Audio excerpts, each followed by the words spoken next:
Hi, I'm Greenbrier Almond, and I'm happy today to be reading the stories of a West Virginia doctor. This is a book by my father, Harold David Almond, MD, that he wrote about his practice in rural West Virginia. And he practiced for about 40 years or more, practiced until he was 75 years old, and it was quite a practice. And the criteria for his book, which was published by McLean Printing following my mother's death, he said it had to have enough medicine in each story to meet his criteria. So these are stories about house calls, about home deliveries, about unusual medical events that he experienced in his long and fruitful practice. I'm going to just be reading this through, and this will be in part for use at the Artistry on Main, where these books are sold, as well as 50-some places throughout West Virginia. But I wanted to do this as an opportunity for you, the listener, to experience his stories, besides reading them, of course, in book form. We'll just be going through day by day. A special thanks also to Dennis Cordes, who's recording this, and to Channel 3 for the opportunity to Mountain State Video Imaging to have this local production of the stories of a West Virginia doctor, Harold D. Almond, MD. On the jacket cover, Dad writes, and my sister Beth writes, Harold David Almond was born in 1915 to a large, close-knit family in New Jersey. Through the wise counsel of his scoutmaster, Harold developed a love of the woods and spent many years helping blaze the Appalachian Trail and the Long Trail in Vermont. Coming to the mountains and forests of West Virginia to attend West Virginia Wesleyan College, Harold began a never-ending love affair with this wondrous place. It was here he met his wife of 51 years, Lois Flanagan. Even during the exciting and challenging years of Northwestern University Medical School in Chicago and his stint in the Army Air Force in occupied Japan, his heart was in the hills. He and Lois returned to Upshur County, West Virginia in 1949. Together they raised 5 children, opened their home to numerous international students, devoted hours to planting their gardens and strawberry patches, were actively involved in their community, and above all, tended to the lives of his patients. Until his death in 1999, Dr. Almond and his collie dog, McBriar, lived in the family home of 40 years on a hill overlooking the town of Buchanan. He enjoyed writing, telling stories to his friends and 7 grandchildren, and voraciously reading detective stories.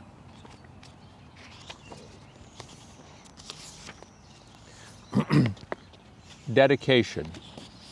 Dedicated to the loving memory of my best friend, my wife Lois, and to our children, Greenbrier, Kay, Ann, Ruthie, and Beth, who added joy and pride to our lives, and to all my colleagues who faithfully loved their master as he loved them.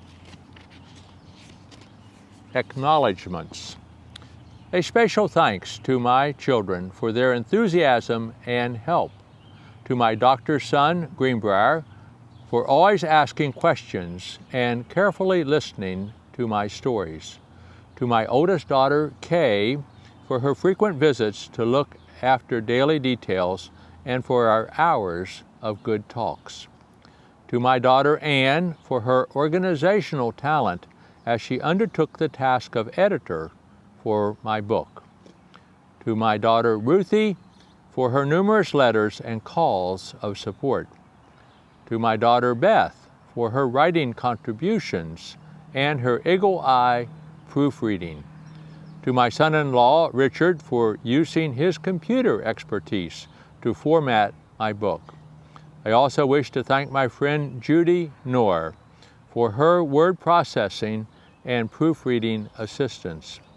I especially wish to thank my medical colleagues, my nursing staff, and my patients who blessed me with a long and satisfying practice. Table of Contents. Preference. Part 1, House Calls. A cold night to remember. Paying the bill. A house call made by a sick doctor. A nursing student's story. Identify yourself. Traveling the muddy roads. The pile of coal. The doctor. Part 2, Unusual Deliveries. A cold night for delivery. A goat eats my roof. A leaky house. Stuck in the snow. An autopsy without permission. A joyous, noisy birth. A surprise cure for abdominal pain. The Page Maneuver. Part 3, The Diagnostician.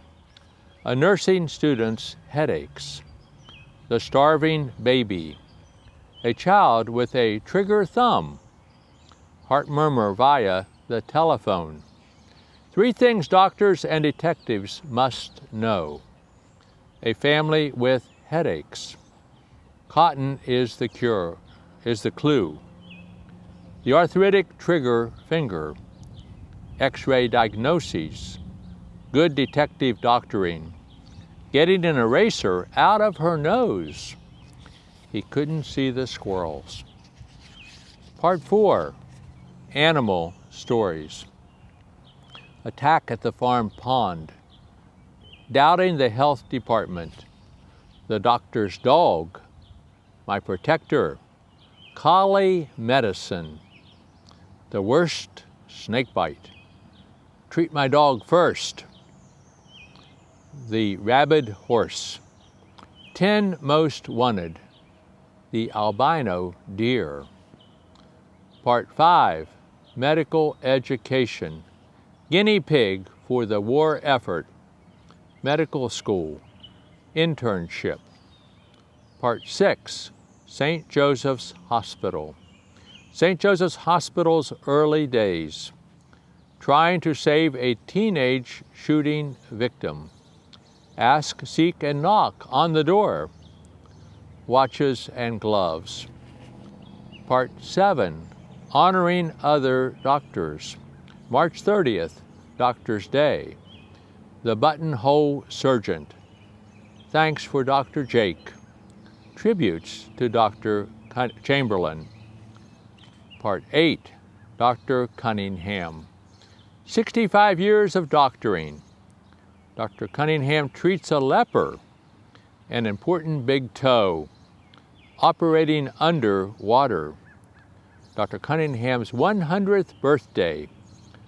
A poetic tribute to Dr. Cunningham. Preface. I practiced medicine in Central West Virginia for 40 years. I had a small Jeep that covered our area and over into the surrounding counties. The first 4 months were not busy, and my wife Lois and I and our 2 children used up some of the savings we had from the 2 years spent in the Army Air Force in Nebraska and in Japan.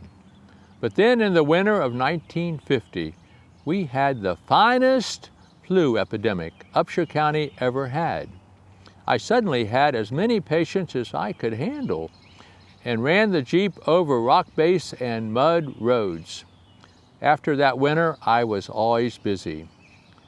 When I first started my practice in Buchanan, I worked with a small, close-knit group of physicians, Dr. Basil Page, Dr. Jake Huffman, and Dr. Bob Chamberlain.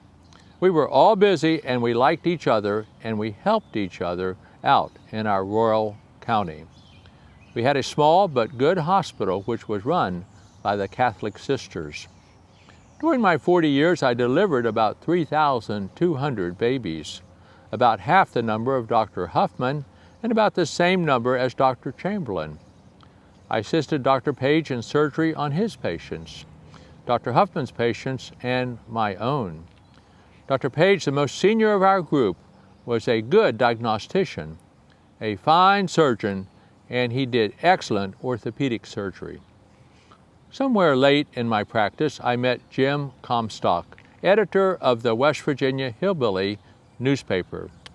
Once when he spoke to our West Virginia medical meeting, he said that doctors had at least one case every day that was so interesting that it could be reported. He got me thinking that he was right, and I wrote some 30 cases for the Hillbilly. No one ever wrote a letter to the editor saying that they liked the stories, but Jim Comstock kept begging West Virginia doctors to follow in Harold Almond's footsteps. I retired at age 75 and wrote other stories for my grandchildren. Why not a book of stories about my 40 years as a West Virginia doctor? I've written stories about all aspects of my practice, as well as a piece about Dr. James Cunningham, the oldest doctor in West Virginia. He lived and practiced at Pickens for 65 years. In fact, I have lectured about him being the only doctor in West Virginia who has taken care of a leper. I have talked to 300 to 450 visitors each year at the newly built Doctor Museum in Pickens for the last 10 years at the annual Maple Syrup Festival. It has occurred the third weekend of March for the last 15 years or so. If this contribution to the reader is successful, I am going to get other groups of doctors in clinics and hospitals throughout our state to record their findings in a book that they write. Then we will select the best of these stories in one book, the best stories of West Virginia. These will challenge other states like Nebraska and New York to do likewise. Ultimately, I hope that the American Medical Association will select the best stories in all 50 states and put them into one book. Jim Comstock would be pleased with my enthusiasm. Time will tell. Dr. Harold D. Almond, Buchanan, West Virginia, June 1, 1997. Part 1, House Calls. A cold night to remember. In late 1949, I settled down in wild, rural West Virginia with my family to open my practice as a general practitioner. Medical school, internship, and service in the Army Air Force were completed. When I first started my practice, taking care of patients in their own homes was routine. I always liked to make house calls, even if I had to travel a far distance in my little Jeep. I liked the solitude and the scenery. Many rural folks without reliable transportation in the 1950s and 1960s needed and were thankful for a doctor who would come see them when they were sick. But sometimes traveling country roads would be difficult and even dangerous. Late one night, I made a house call down the Hall Road. I crossed under the railroad bridge, past the church, and drove my Jeep down to the rock quarry, where the state road had taken out tons of rock for the country road. It was wet, half rain and half snow. The Buchanan River was high, but not out of its bank. There were chunks of ice floating downstream. The road ended suddenly at the edge of the river. The brother of my sick patient was waiting with a rowboat. The brother seemed a bit strange, but I knew he had been receiving treatment for a mental sickness by a psychiatrist in Baltimore. "Do you want to row or should I?" he asked. I elected to row, and he climbed in the front end of the rowboat. Halfway across the river, he sneaked up and squeezed my thyroid bone and neck. I was mad and full of pain. I tossed the 109-pound man into the river, and he gasped for breath. Luckily for him, I had tossed him upstream. He swam to the boat, and I pulled him up. We floated down 75 yards or more, and I lost an oar. I paddled to the far shore with one oar, and the two of us ran up to his cottage. He was soaking wet, and I was just wet. When we reached the house, I examined his sister.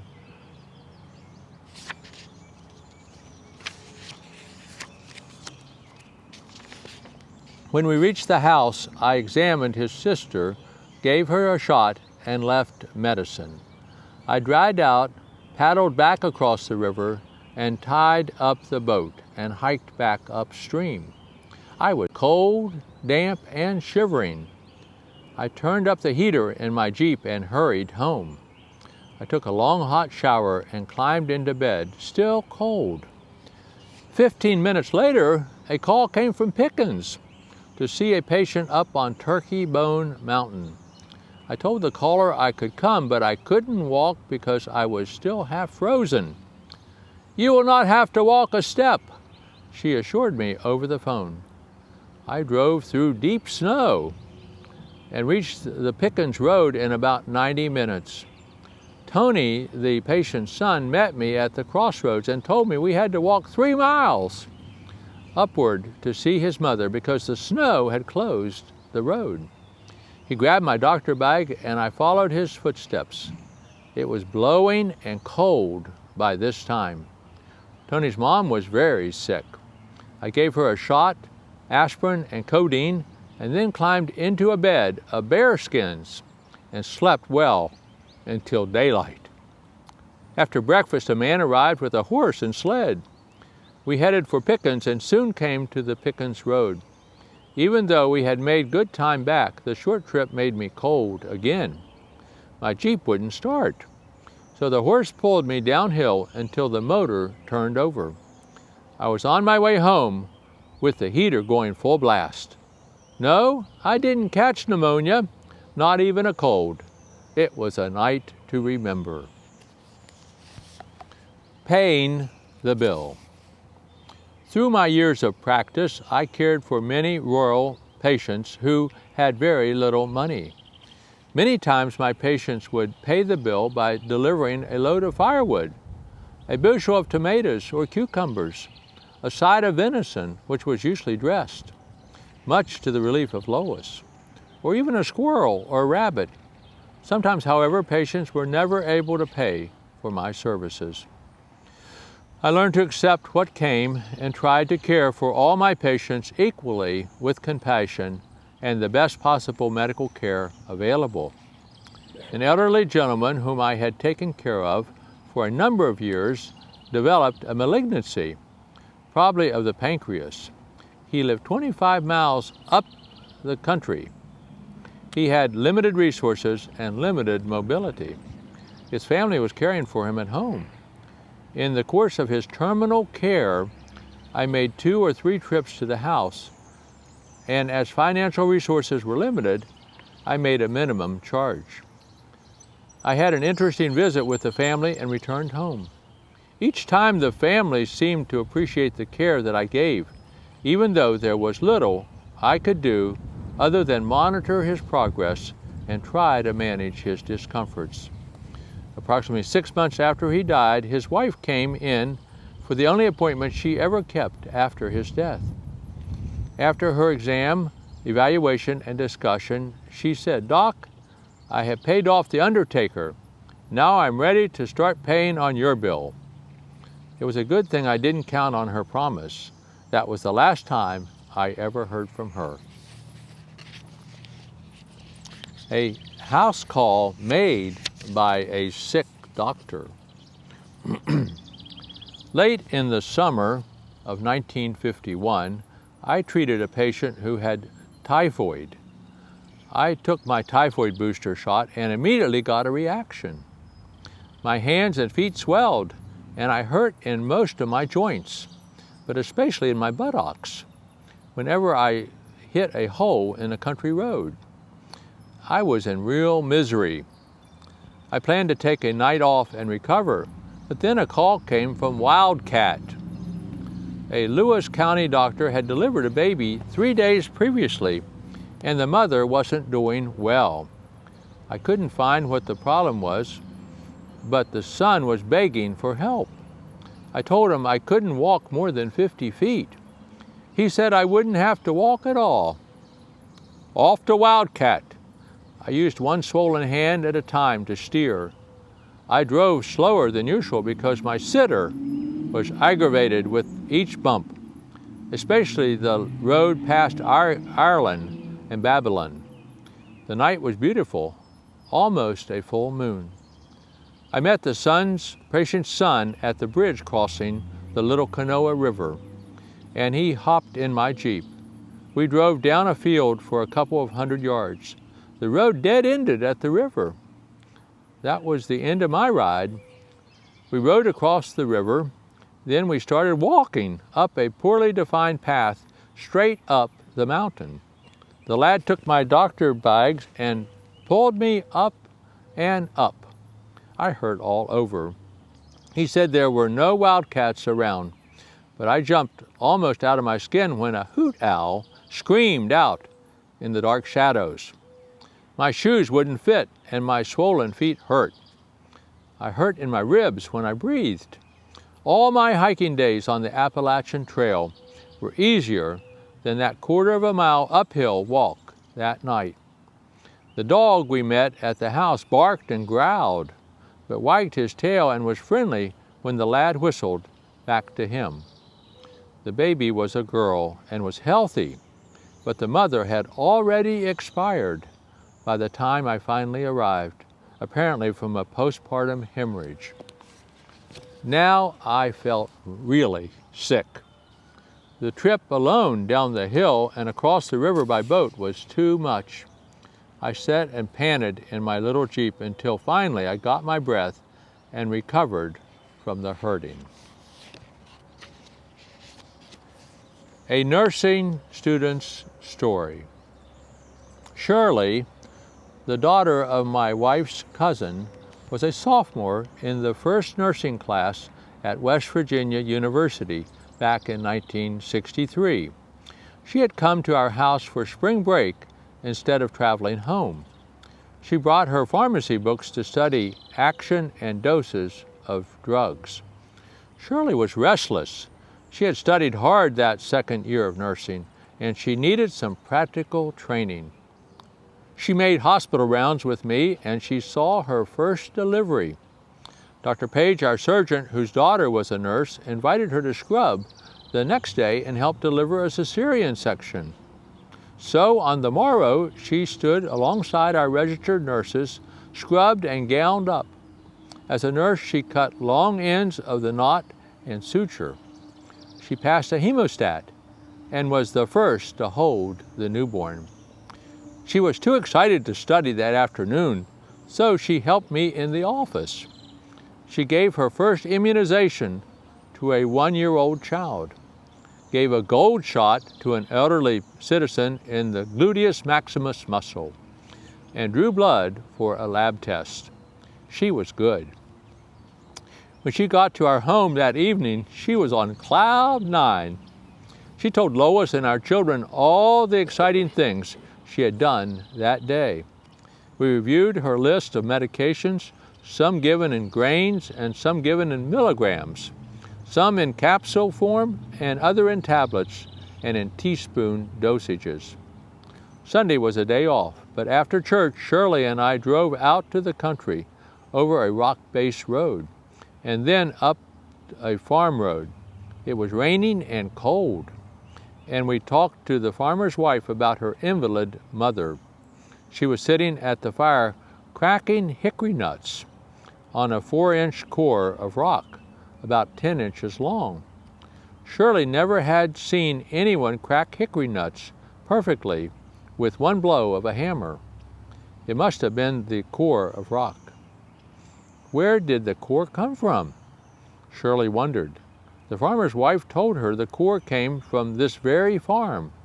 They had drilled for gold here years ago, and there were 50 or more holes and lots of cores left over. Shirley was skeptical, but then I told her that 8 miles away, the Indians had dug for gold at Ice Camp. I too had dug at Ice Camp. I never found gold, but there beneath the ledge of rock is a very well dug 50-foot by 60-foot piece of real estate. We were curious, and we each took a core back home with us after visiting with our patient. Years later, I had a chemist friend run an analysis, and there was almost 1 cent worth of gold. The next afternoon, Shirley and Lois and I were called to a farmhouse about 10 miles from town. The 6-week-old baby was sick. Unique in my practice was this family of children, a husband and 2 wives. I had made calls there previously, and Lois, where I always had to ask which woman was the mother. Yes, I had delivered children from both wives. The first wife was the nurse for all, and she always did a fine job. The baby was the latest from wife number 2. I told Shirley I would give her $1 after we had visited if she would tell me who the mother was. She didn't believe the story of a family with 1 husband and 2 wives. Shirley and I examined the baby, and it was sick with pharyngitis and bronchitis, that is, infection of the respiratory tract. I gave the penicillin shot, and Shirley prepared the penicillin to be taken by mouth and wrote the instructions on the bottle. The mother who helped us agreed to call us tomorrow as to the baby's condition. En route home, Shirley was silent and thinking. Patients in practice are different from patients at West Virginia University. Shirley didn't get the $1. Shirley studied a few days.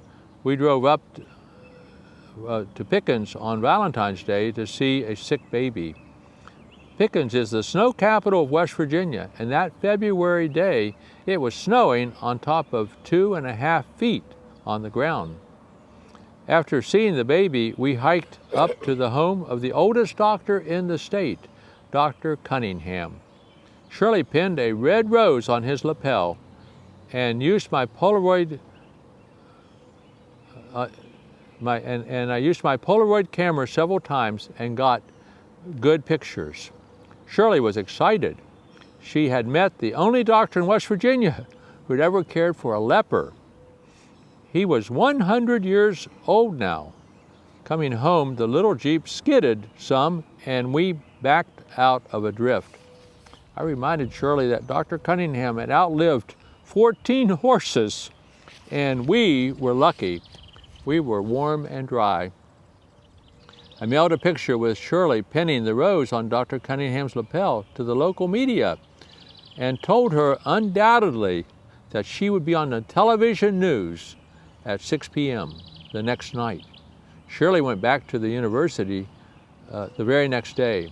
She told her nursing friends her adventures, giving gold shots, helping with a cesarean section, watching a normal delivery, visiting a family with 1 husband and 2 wives, and visiting the oldest doctor in West Virginia. She told me later that there was a lot of doubters, but when the 6 p.m. news came on, she then said she wanted to see her picture on television. Sure enough, the first picture on the news was that of the famous leper doctor receiving a red rose. A day later, a picture appeared in the press, and a month later, a picture and a short article appeared in the West Virginia Medical Journal. Shirley is married now, teaching nursing, and has a daughter of her own and lives in the Midwest. Somewhere is the Polaroid picture of that student nurse. We had better find it for her daughter, so she will know that all of this really happened to her mother. This will be a pause now at this time. Then, Identify yourself. One night at about 2 a.m., I got a call from a woman who lived on College Avenue. The patient said she had a respiratory infection. I told her I would be right there, and I was at her house within 10 minutes. I knocked.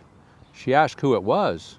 A dumb question, I thought, so I kiddingly said I was a burglar. A dumb answer. She opened the door with a revolver in her hand. I immediately identified myself as her doctor, and I showed her the doctor's bag. Once she believed me, she invited me in, and I checked her out and supplied her with the needed medicine. She then showed me the corner of her living room where she had put 3 bullets through the floor when someone had tried to break into her house. The next day, I talked to the local police about her, and they said they had been at her home several times when called about previous burglars. That night, I could hardly sleep a wink. Traveling the muddy roads. A call came one Tuesday night from the Brethren Church located on the Middle Fork River at Woodley Abutment, a small town near the old lumber town of Ellimore. Woodley Abutment got its name because it is the location of a wooden bridge that spanned the Middle Fork River from Barber County as the old Staunton-Parkersburg Pike crosses through mid-West Virginia. The man said his preacher was lying on the floor of his church, and would I come and see him? It was after dark. It was cold and damp, with half snow and half rain falling. I had been down to Woodley Abutment with a patient friend from her home a year or so before. We'd gone down there from Mount Nebo Church Road, down past the old blacksmith shop. I remembered a steep, rocky road that was almost like a trail. This time it was a mud road via Swamp Run Road. In fact, I got stuck in the mud with all 4 wheels a-turning. I couldn't go forward or backward. I left the engine slowly running in gear and stepped over my rubbers in mud and water. I started to push. Finally, the wheels took hold and I jumped in, and the Jeep was out of the mud hole in a jiffy. I have used rock and even hay to put under the wheels on other occasions, but I found neither here that dark, rainy, snowy night. Yes, the preacher had a stroke and needed to be hospitalized. I called the ambulance. Even though the ambulance had chains, it too got stuck in the same puddles, but finally somehow got moving again. All our muddy travels were to no avail. Several days later, the Brethren minister died at St. Joseph's Hospital. The road today is rock-based, and that mud hole has been drained well. The pile of coal. Ice storms in West Virginia at times bring a lot of work for country doctors. A coal truck with tons of the best soft coal in all West Virginia, the Peerless coal, slid off the county road that morning and upset in Mr. Vanderhoff's yard near his home. The driver was treated for minor injuries and returned to help the wrecker retrieve his truck. The coal remained in the yard. It didn't detract from the yard's appearance, but bothered the old man. The owner dropped in several times that summer to say he would be back to get his coal, but he never came. A year later, Mr. Vanderhoff had developed an acute anxiety reaction over the coal pile and against the owner. His blood pressure and pulse were up that hot June day, 16 months later when I drove 24 miles to see him.